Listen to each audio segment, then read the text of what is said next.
từ khi mà mình làm cái video để nói về việc mình đã có một cuộc sống mới. Hôm nay mình sẽ ngồi xuống để chia sẻ về một số các câu hỏi mình đã nhận được trong một thời gian qua từ khi mà mình đi du học.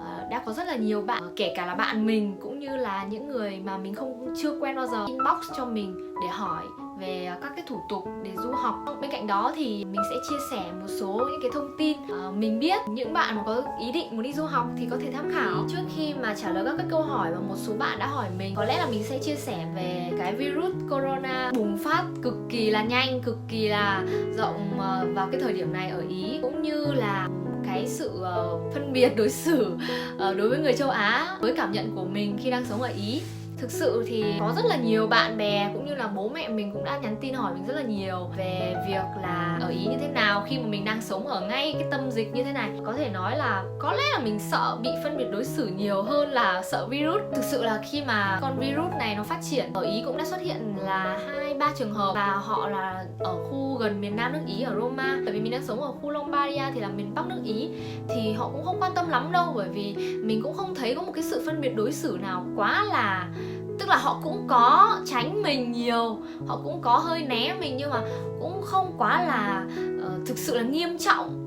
Cho đến tối ngày hôm qua thì khi mà mình từ nhà bạn mình học nhóm về thì đã gặp hai thanh niên, không biết là người nước nào, chỉ biết là râu ria, thì tất nhiên là họ là Tây. Họ đi từ rất xa mà khi họ đến gần mình cái họ nhổ nước bọt ngay dưới chân mình. Thì cái lúc đấy mình chỉ nghĩ là thôi tự động viên bản thân là có thể là họ đang cần phải nhổ nước bọt, và chẳng may đến cái lúc mình đi tới thì là đúng lúc họ muốn nhổ thì thôi họ nhổ thôi. Tiếp theo là khi mà mình bước lên xe buýt đó thì tất cả mọi người đều kiểu như là nhìn thấy mình một cái thì họ kiểu xong rồi kiểu mọi người đều né hết sang trái sang phải để cho nhường cái đường ở giữa cho mình đi. Thì ok, thì thực sự là lúc đó mình cũng nghĩ là thế càng tốt, họ tránh mình thì có khi mình lại tránh được virus thôi.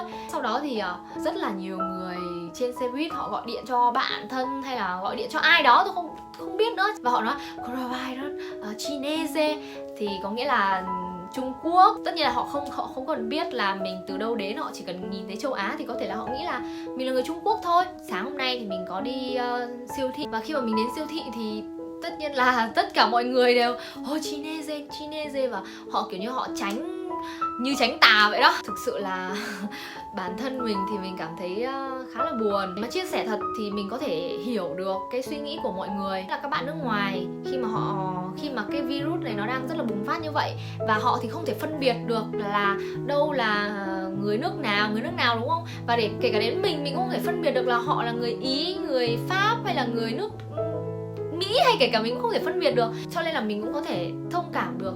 Thứ nhất là thế, thứ hai là ngay kể cả bản thân mình, nếu như mà mình nhìn thấy một bạn là người Trung Quốc hay là Hàn Quốc hay là châu Á nói chung, thực sự là cái tâm thế của mình cũng vậy thôi, mình cũng sẽ cố gắng là tránh tiếp xúc. Cho nên là mình có thể hiểu được là cái suy nghĩ của những cái bạn Tây. Tuy nhiên thì nếu như mà họ có nhổ nước bọt thì những cái hành động đấy thì thực sự là quá là buồn. Ok, mọi người có thể tránh nhưng mà không nên là hành xử như vậy. Vậy nên là nếu như mọi người hỏi mình là cuộc sống ở tâm dịch thế nào thì mình vẫn ok. Mình đã chuẩn bị lương thực, các cái đồ tẩy rửa, cũng như là đã chuẩn bị cho việc là sống ở ẩn trong nhà một thời gian khá là dài. Ngoài ra thì trường đại học của mình cũng đã thông báo là sẽ đóng cửa ít nhất là 1 tuần tới đây. Do đó thì 1 tuần tới thì mình cũng sẽ không phải đến trường, chỉ ở nhà để theo dõi tin tức cũng như là chủ động phòng tránh. Hy vọng là mọi thứ sẽ ổn thôi. Dù là cái số lượng người bị bệnh bùng phát rất là lớn như thế, nhưng mà mình cũng muốn gửi một lời đến các bạn đang học ở Ý cũng như là gia đình mình đang ở Việt Nam, là mọi người hoàn toàn có thể yên tâm, bởi vì mình tin tưởng vào cái sự kiểm soát của chính phủ Ý cũng như là Bộ Y tế nước Ý. Nếu như mà cái số lượng người mà tăng nhanh chóng, họ công bố như vậy, có nghĩa là họ đã đang cố gắng kiểm soát được tình hình, họ đã tìm được những cái người mà bị bệnh ngay lập tức và họ đã chủ động phòng tránh, thông báo, cách ly. Và mình hy vọng là cái virus này sẽ sớm kết thúc để thế giới này có thể yên ổn. Ok, bây giờ thì mình sẽ quay trở lại với các cái câu hỏi mà mọi người đã hỏi mình về việc đi du học. Thực sự là virus thì virus chứ nếu như các bạn có ý định đi du học thì các bạn cũng phải nên chuẩn bị giấy tờ ngay từ bây giờ đi. Bởi vì các cái thủ tục nhập học thì tại trường đại học của mình họ cũng đã bắt đầu mời gọi các học sinh mà có ý định đi du học để làm các giấy tờ ngay từ bây giờ rồi. Và bây giờ thì mình sẽ bắt đầu trả lời các cái câu hỏi mà mọi người đã hỏi mình nhé. Mình đang học ở trường đại học Pavia và đây là một cái trung tâm học thuật khá là lâu đời ở nước Ý. Mặc dù là mọi người có thể không biết đến nhiều đâu, mọi người có thể sẽ biết đến nhiều về đại học Roma, La Sapienza này, đại học Milano này, đại học Torino này, có thể là mọi người sẽ không biết đến đại học Pavia. Tuy nhiên Pavia cũng là một trong những cái trung tâm học thuật rất là lâu đời ở nước Ý. Mình cũng phải tự hào về trường mình chứ đúng không? Và ngành học của mình thì nó có một cái tên tiếng Anh cực kỳ là dài và mình sẽ để tên tiếng Anh ở đây. Dịch sang tiếng Việt thì nó có nghĩa là kỹ thuật dân dụng, mà để mình có thể đánh giá những cái tác động từ các cái mối nguy hiểm tự nhiên, đánh giá những cái rủi ro của nó. Chuyên ngành hơn nữa, bởi vì cái ngành của mình thì nó có 2 chuyên ngành, động đất và thủy văn, thì mình chọn về đánh giá các cái mối nguy hiểm về thủy văn. Mình học với chương trình là thạc sĩ trong vòng 2 năm. Câu hỏi thứ hai có lẽ là rất là nhiều, chủ yếu những người bạn của mình: tại sao mày lại chọn đi du học Ý? Tại sao mà đi du học Ý chứ không phải là những cái đất nước rất là nổi tiếng về việc đi du học như là Mỹ, Úc, Anh, Canada? Mình chỉ có thể trả lời lý do đầu tiên, đó chính là mình thích châu Âu. Vậy thôi. Thực sự là mình đã có ấp ủ cái ước mơ được sống ở trời Âu rất là lâu rồi. Có lẽ là mình hơi khác với các bạn khác. Ngoài cái sự thích ra, khi mà mình chọn đi du học á, thì mình cũng phải xem xét lại tất cả những cái điều kiện về chi phí với điều kiện hoàn cảnh của gia đình mình, thì du học Ý là phù hợp nhất. Mình cũng đã phải tham khảo và xem xét rất là nhiều nguồn để có thể là chọn đi du học. Nhưng mà cái lý do mà có thể nói là cái lý do quan trọng nhất đó chính là mình thực sự rất thích nước Ý. Mình đã có cái suy nghĩ là muốn đi du học Ý từ rất là lâu rồi. Tuy nhiên thì mình cũng đã từng có ý định từ bỏ. Và khi mà mình gặp một người chị đã truyền cho mình cái niềm yêu đất nước Ý một lần nữa. Mình vẫn từ bỏ một lần nữa cho đến khi mà mình kết thúc cái đại học ở Việt Nam và mình quyết định là đi du học, thì nước Ý vẫn là cái đất nước hàng đầu mà mình suy nghĩ đến. Để mà quyết định đi du học mình mất 2 năm, và để làm tất cả các giấy tờ thủ tục từ việc học cho đến xin visa và cho đến khi sang được đây là mình mất 1 năm.